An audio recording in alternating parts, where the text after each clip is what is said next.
Antes del inicio de todo, solo existía Dios. Él nunca dejó de ser. Existe desde la eternidad. No tuvo un origen, porque Él es el origen de todo. No fue creado, ya que es el creador de todas las cosas. No comenzó a existir, pues es el Padre de la eternidad. ¿Y qué es la eternidad sino un atributo exclusivo de Dios? En el principio, Dios creó los cielos y la tierra. En el sexto día, formó al hombre a su imagen y semejanza. Y del hombre hizo a la mujer. Adán y Eva fueron creados perfectos, puros e inocentes. Disfrutaban de una comunión plena con Dios y vivían con gozo en el jardín que Él había preparado, como mayordomos de toda su creación. Sin embargo, cayeron en pecado. Y con ellos, toda la raza humana fue arrastrada a un abismo de depravación total, pues todos estábamos representados en Adán. Tuvieron dos hijos, Caín y Abel. Por envidia, Caín asesinó a su hermano, convirtiéndose así en el primer homicida y fratricida de la historia. Más adelante, Adán y Eva tuvieron otro hijo, Set. A partir de él surgió una descendencia santa que comenzó a volverse de nuevo hacia Dios. No pasó mucho tiempo, sin embargo, para que la maldad y la violencia llenaran toda la tierra. Entonces Dios decidió eliminar de la faz de la tierra al hombre que había creado. Pero había un justo, Noé. Por eso, Dios derramó su juicio mediante un gran diluvio, salvando únicamente a Noé, su esposa, sus tres hijos, Sem, Cam y Jafet, y las esposas de estos, a bordo de un arca que Él les mandó construir. A través de los hijos de Noé, Dios dio inicio a los distintos pueblos. Sem se convirtió en el padre de las naciones semitas. Cam fue el antepasado de los pueblos africanos y asiáticos. Jafet dio origen a las naciones europeas. Tiempo después, Dios eligió a una familia específica para formar el pueblo a través del cual vendría el Mesías prometido. Llamó a Abraham desde Ur de los Caldeos. Él dejó su tierra y su parentela, convirtiéndose en un peregrino de la fe, levantando altares a Dios allí donde iba. Lo acompañó su sobrino Lot, quien llegaría a ser padre de dos pueblos, los amonitas y los moabitas. Abraham tenía 75 años cuando salió de Harán. Dios le prometió que tendría un hijo, el hijo de la promesa, y que sería padre de una gran nación. ¿Y no sería en el que todas las familias de la tierra serían bendecidas? Abraham esperó 11 años sin que la promesa de Dios se cumpliera. Entonces, Sara, su esposa, desesperó y le entregó a su sierva Agar para que tuviera un hijo con ella. Así nació Ismael, quien también se convertiría en padre de una gran nación, el pueblo árabe, enemigo histórico del pueblo de Israel. Cuando Abraham tenía 99 años, Dios se le apareció y lo sacó de su tienda. Le pidió que contara las estrellas del cielo y le dijo que su descendencia sería tan numerosa como ellas, y como la arena del mar. También le reveló que su posteridad sería esclavizada por 430 años. Dios cambió su nombre de Abram, que significa gran padre, a Abraham, padre de una multitud, aun cuando el hijo de la promesa no había nacido. Abraham tenía 100 años y Sara 90 cuando nació Isaac. Isaac se casó con Rebeca, que era estéril. Después de 20 años de matrimonio, Rebeca fue sanada y dio a luz a gemelos, Esaú y Jacob. Esaú se convirtió en el padre de los edomitas, y Jacob, quien fue renombrado Israel tras su encuentro con Dios, se convirtió en el padre del pueblo de Israel. Jacob tuvo 12 hijos y una hija. A través de su penúltimo hijo, José, toda su familia se trasladó a Egipto con 70 personas. Allí habitaron en la fértil región de Gosén. Con el tiempo, esos 70 se multiplicaron extraordinariamente. Después de 400 años, salieron de Egipto bajo el liderazgo de Moisés, con 600.000 hombres, sin contar mujeres y niños, es decir, cerca de 2 millones de personas.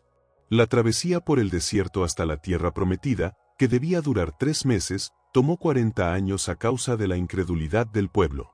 De los 12 espías que fueron a explorar la tierra prometida, 10 regresaron con un informe pesimista y desalentaron al pueblo. ¿Acaso no vieron gigantes y se sintieron como insectos frente a ellos? ¿No fue ese temor lo que los llevó a dudar del poder de Dios? Dios los castigó por su incredulidad, condenando a toda esa generación a morir en el desierto. Solo Josué y Caleb, los 2 espías que confiaron en Dios, pudieron entrar en la tierra prometida. El desierto se convirtió así en el mayor cementerio de la historia. Luego de 40 años de peregrinación, siguieron 6 años de conquista de la tierra bajo el liderazgo de Josué. Sin embargo, aún quedaban territorios por conquistar. Josué, siervo de Moisés, introdujo al pueblo en la tierra prometida por un llamado divino y con una capacidad extraordinaria. Tras su muerte, comenzó un largo periodo de 330 años de gobierno teocrático conocido como la época de los jueces.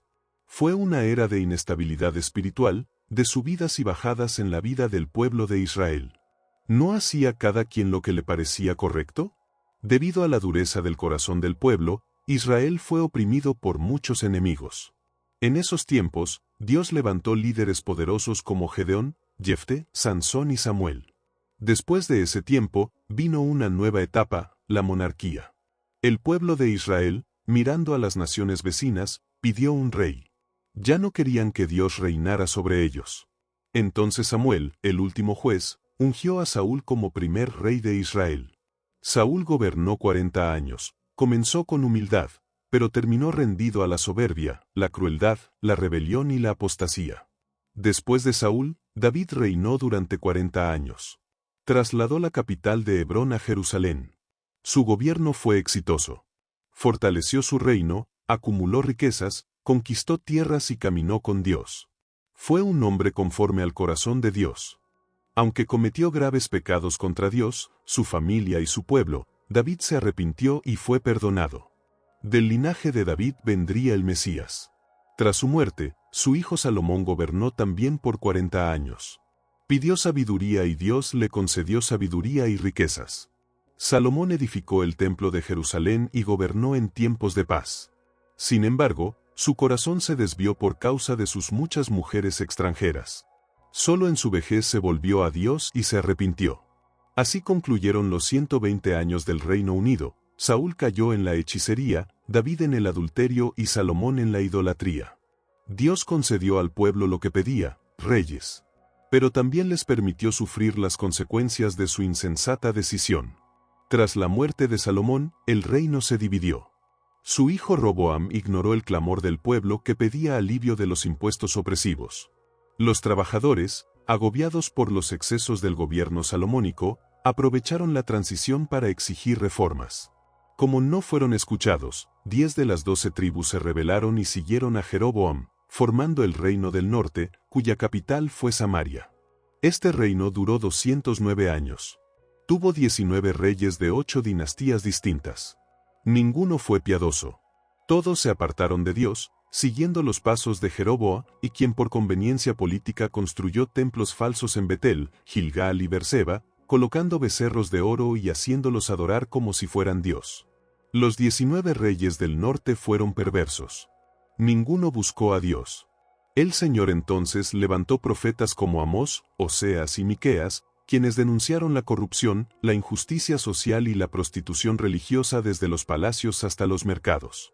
En el tiempo de Acab, su esposa Jezabel introdujo el culto a Baal, el dios cananeo de la prosperidad. En respuesta, Dios levantó al profeta Elías para desenmascarar esa idolatría. Después, Eliseo continuó su ministerio con milagros poderosos. Pero Israel no escuchó. Entonces Dios trajo juicio por medio del imperio asirio. Este imperio expansionista y cruel invadió el reino del norte. ¿No era costumbre de Asiria mutilar, decapitar y humillar a los pueblos que conquistaba? El rey Sargón II llevó a Israel al cautiverio y repobló la región con pueblos extranjeros.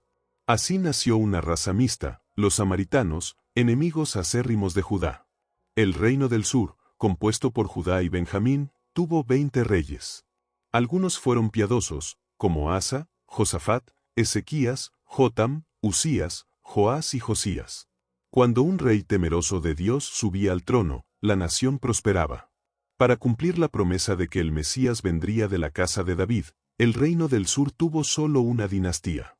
Dios envió profetas como Isaías, Miqueas, Joel, Sofonías y Jeremías. Pero también Judá se corrompió. ¿No rechazaron la voz de Dios una y otra vez? Finalmente, Dios los entregó en manos de sus enemigos, los babilonios. Nabucodonosor invadió Jerusalén, destruyó el templo y llevó al pueblo al exilio por 70 años, como Jeremías había profetizado. Durante el exilio, Dios levantó profetas como Jeremías, Ezequiel y Daniel. El pueblo fue purificado de la idolatría y nacieron las sinagogas. Luego de ese tiempo, cuando el imperio medo-persa venció a Babilonia, el rey Ciro, anunciado por Dios 200 años antes, permitió el regreso a Canaán. El retorno se dio en 3 oleadas, bajo Zorobabel para reconstruir el templo, con Esdras para restaurar la ley y con Nehemías para reedificar los muros y reorganizar la nación espiritual y políticamente. Apenas llegaron, comenzaron a levantar de nuevo el templo del Señor. Los judíos comenzaron a enfrentar serios problemas. ¿Qué sucedió primero? Los samaritanos, de forma astuta, quisieron unirse a ellos en la obra de reconstrucción con el objetivo encubierto de desestabilizarla. ¿Cuál fue la reacción judía? Rechazaron la propuesta de asociación. Entonces, en una segunda etapa, los samaritanos comenzaron a amenazarlos abiertamente. Rápidamente, enviaron una carta al rey Artajerjes acusando a los judíos de conspirar contra el imperio medo-persa. Ante semejante persecución, la obra del templo quedó paralizada por casi 20 años. Durante ese largo periodo, el pueblo relajó su celo por la casa de Dios y comenzó a volcarse hacia sus propios intereses, edificando y embelleciendo sus propias casas mientras el templo permanecía en ruinas. En ese tiempo, Dios levantó a los profetas Ageo y Zacarías para llamar al pueblo al arrepentimiento. ¿El mensaje de estos profetas tuvo efecto? Sí, fue inmediato y profundo. El pueblo se arrepintió y volvió con entusiasmo a terminar la reconstrucción del templo. Se produjo un gran despertar espiritual, hubo una reforma en las familias, un reajuste en el sacerdocio y un retorno sincero a Dios. Pasaron cerca de 100 años, y surgió una nueva generación. Aunque el pueblo seguía asistiendo al templo y ofreciendo sacrificios, ¿realmente honraban a Dios? No. Le ofrecían en holocausto animales ciegos, enfermos y defectuosos. Despreciaban la mesa del Señor y la consideraban impura. Los sacerdotes se habían corrompido y ya no enseñaban la palabra de Dios al pueblo. La familia se vio gravemente afectada. Los matrimonios comenzaron a desmoronarse, terminando en divorcios. ¿El pueblo seguía creyendo en el juicio divino? No. Dejaron de temer a Dios y descuidaron la devolución de los diezmos. Aunque seguían yendo al templo, sus corazones estaban lejos del Señor. En ese momento, Dios levantó a Malaquías para llamar nuevamente al pueblo al arrepentimiento. Así se cierra el Antiguo Testamento, aproximadamente 400 años antes de Cristo. Después del profeta Malaquías, se abre un periodo de 4 siglos conocido como el período interbíblico o el silencio profético. Durante ese lapso se escribieron libros religiosos e históricos no canónicos, conocidos como los libros apócrifos. También se tradujo el Antiguo Testamento del hebreo al griego, surgiendo así la famosa versión de la Septuaginta. El imperio medo-persa cayó en manos del imperio griego. Alejandro Magno, tras conquistar múltiples reinos, murió precozmente a los 33 años de edad, llorando por no tener más tierras por conquistar. Sin embargo, expandió enormemente su imperio, difundiendo la cultura helenística y la lengua griega, herramientas que más tarde serían fundamentales para la rápida propagación del Evangelio. Tras su muerte, su imperio fue dividido entre 4 de sus generales. Entre ellos se destacaron los Ptolomeos egipcios y los Seleucidas sirios, quienes vivían en constante conflicto. Israel fue dominado alternativamente por uno y otro. En ese tiempo, Antíoco Epífanes profanó el templo judío sacrificando un cerdo en el altar, lo que resultaba una abominación para el pueblo. Este ultraje desató la guerra de los macabeos, que fue ganada por Judas Macabeo tras mucho derramamiento de sangre. Más tarde, en el año 63 a.C., el general romano Pompeyo conquistó Jerusalén y los romanos pasaron a dominar Israel. Herodes el Grande fue puesto como rey en esa región. Herodes el Grande fue un administrador habilidoso. Amplió y embelleció el templo de Jerusalén, construyó el puerto de Cesarea, facilitando el comercio internacional y los viajes misioneros, y edificó fortalezas como Masada, además de múltiples palacios. Sin embargo, ¿era un hombre confiable? No. Era inseguro, violento y estaba obsesionado con mantener el poder. Se casó 10 veces y tuvo numerosos hijos. ¿Qué hizo cuando se casó con Mariamne, una mujer de la nobleza? Mandó matar a toda su familia por miedo a perder el trono. A pedido de su suegra, nombró a Aristóbulo, su sobrino de apenas 17 años, como sumo sacerdote. Pero al ver que el joven ganaba la simpatía del pueblo, también lo mandó matar. Su suegra huyó a Egipto, pero Herodes envió emisarios para asesinarla. El emperador César Augusto lo llamó a Roma debido a sus atrocidades. Antes de partir, mandó matar a Mariamne, temiendo que ella conspirara en su ausencia. Luego envió a 2 de sus hijos a Roma a estudiar. Su hermana Salomé le insinuó que al regresar podrían disputarle el trono, así que los mandó estrangular. Antes de morir, ordenó a su hermana Salomé que matara al menos a un noble por cada familia de Jerusalén para que hubiera luto en su funeral. ¿Quién fue este hombre? El mismo que se alarmó cuando los sabios de Oriente le anunciaron que había nacido un niño en Judea para ser rey de Israel. Tras su muerte, hacia el año 4 a.C., su reino fue dividido entre 4 de sus hijos. Arquelao, uno de ellos, gobernó sobre Judea, Samaria y Edom. Fue un pésimo rey, y los judíos pidieron a Roma que lo destituyera. Roma, preocupada por la inestabilidad en la región, impuso un procurador romano. Así comenzó el dominio romano directo en Judea. En ese tiempo, Poncio Pilato era el gobernador. Este caótico contexto político y espiritual, en el que el pueblo escogido de Dios vivía bajo el yugo de los herodianos y la opresión romana, generó una profunda esperanza mesiánica. ¿Qué clamaba el pueblo? Un grito de liberación y redención. Fue en ese tiempo que Jesús, en la plenitud de los tiempos y cumpliendo las profecías, nació en Belén de Judea. El Verbo eterno se hizo carne y habitó entre los hombres. Vivió entre nosotros lleno de gracia y de verdad. Se revistió de humanidad, caminó entre los suyos, compartió nuestro pan, bebió nuestra agua, lloró nuestras lágrimas y llevó nuestros pecados sobre sí en la cruz. Resucitó en gloria para nuestra justificación. La cultura helenística, el dominio romano y el legado judío se entrelazaron en el escenario ideal para la venida del Mesías. En tiempos del nacimiento de Jesús, Palestina estaba bajo control romano. A causa de la persecución de Herodes, José y María huyeron con el niño a Egipto. Tras la muerte del rey, regresaron a Nazaret, donde Jesús creció como hijo de un carpintero. A los 30 años, Jesús inició su ministerio. Fue bautizado por Juan el Bautista en el río Jordán, identificándose con los pecadores. ¿Qué ocurrió en ese momento? Mientras oraba, los cielos se abrieron, y el Padre declaró: «Este es mi Hijo amado, en quien tengo complacencia». El Espíritu Santo descendió sobre él en forma de paloma, revistiéndolo de poder. Desde allí, fue llevado por el Espíritu al desierto, donde ayunó durante 40 días y 40 noches. Fue tentado 3 veces por el diablo, quien intentó derribarlo. Pero Jesús lo venció usando siempre la palabra de Dios, la espada del Espíritu.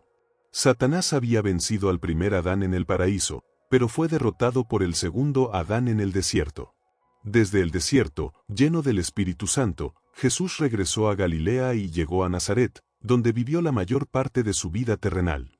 Entró en la sinagoga, tomó el rollo de Isaías y leyó: «El Espíritu del Señor está sobre mí, por cuanto me ha ungido para predicar, sanar y liberar». Jesús llamó a 12 hombres, a quienes denominó apóstoles, y dedicó la mayor parte de su tiempo a entrenarlos y discipularlos. Recorrió Galilea, Perea, Samaria y Judea. Predicó en ciudades, aldeas, campos, sinagogas, el templo, playas y hogares. Habló a multitudes y también a pequeños grupos. Donde iba, hacía el bien y liberaba a los oprimidos. Sanó enfermos, alimentó hambrientos, devolvió la vista a los ciegos, hizo andar a cojos, oyentes a los sordos, limpió leprosos, liberó endemoniados y resucitó muertos. Fue la suprema revelación de Dios a la humanidad. Emmanuel, Dios con nosotros. Él es Dios encarnado. Jesús vino con una misión clara: morir por todos los que el Padre le dio. Nació para morir y murió para que pudiéramos vivir. El apóstol Pablo afirmó que Jesús murió por nuestros pecados, fue sepultado y resucitó al tercer día, conforme a las Escrituras. Su muerte no fue un accidente, ni su resurrección una sorpresa. Muchos intentaron apartarlo de la cruz, pero Jesús marchó hacia ella como un rey hacia su corona.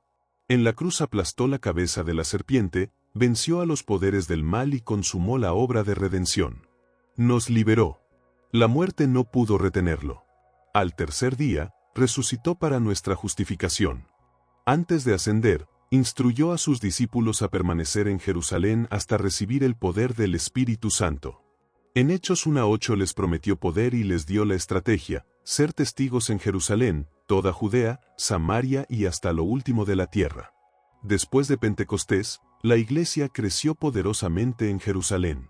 Multitudes se añadían a diario. Lucas narra ese crecimiento hasta el capítulo 7 de Hechos. Como aún se limitaban a Judea, Dios permitió una persecución. Los creyentes fueron dispersados, llevando el evangelio a cada lugar donde iban. Felipe llegó a Samaria, rompió barreras de enemistad y predicó con poder. ¿Cómo respondía el pueblo? Se alegraban al oír y ver las maravillas que Dios hacía a través de él. Felipe predicaba a los oídos y también a los ojos. Luego, por la imposición de manos de Pedro y Juan, los samaritanos también recibieron el Espíritu Santo. El Evangelio trascendió las fronteras de Israel con la conversión de Saulo de Tarso, feroz perseguidor de la iglesia, en el camino a Damasco. Posteriormente, la iglesia gentil de Antioquía de Siria se convirtió en el centro de las misiones transculturales. Desde allí, Bernabé y Saulo emprendieron su primer viaje misionero por Galacia, fundando iglesias y estableciendo presbíteros.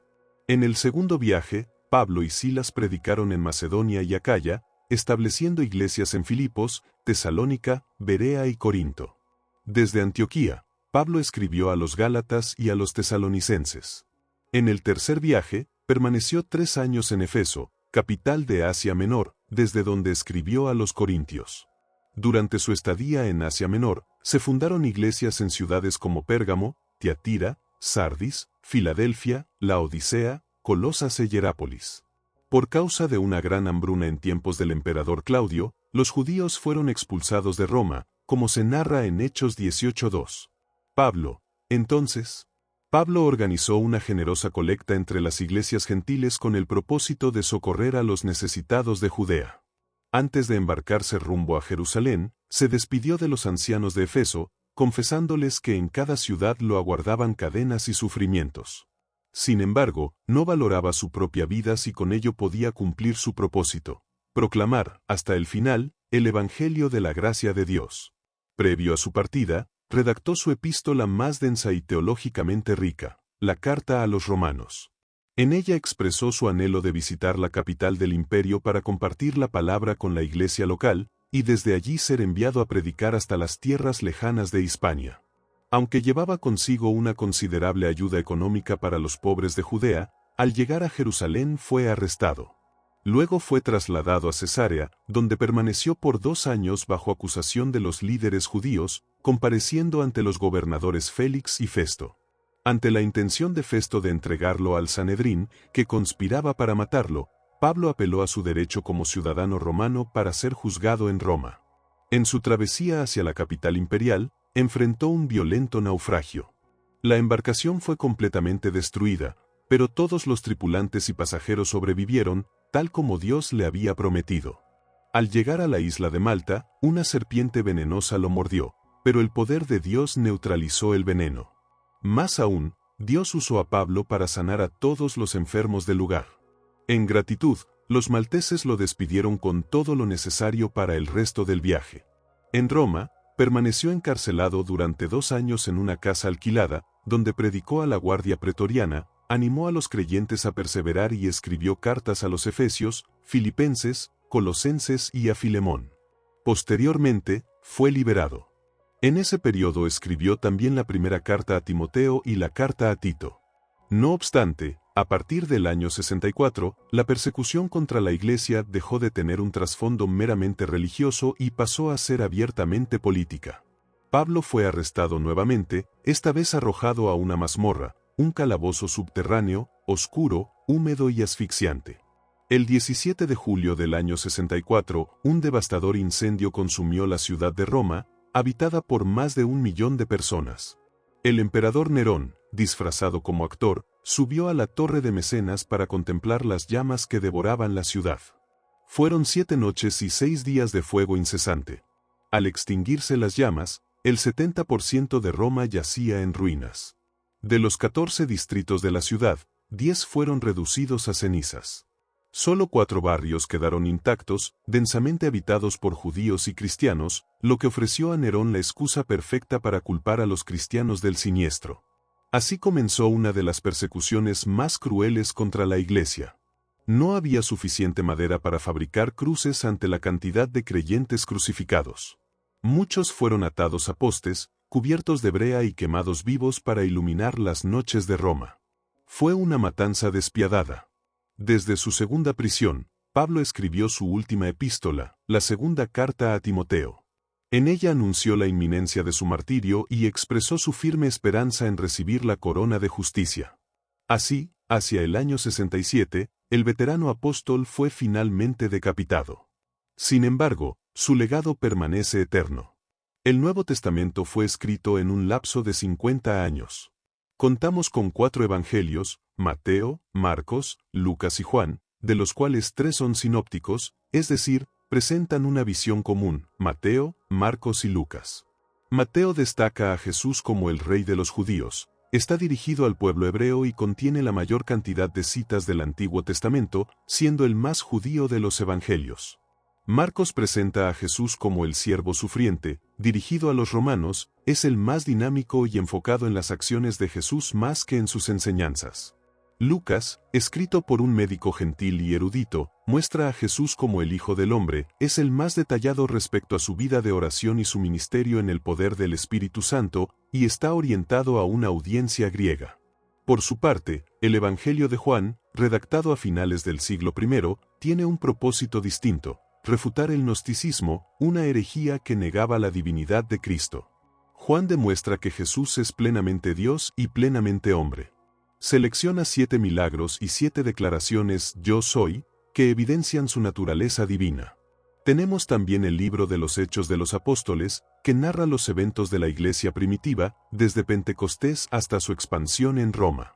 3 comunidades fueron clave en este proceso: Jerusalén, Antioquía y Efeso. 4 regiones del imperio fueron alcanzadas: Galacia, Macedonia, Acaya y Asia Menor. El libro no tiene una conclusión final, pues la historia de la Iglesia continúa. Nosotros somos parte de esa herencia viva.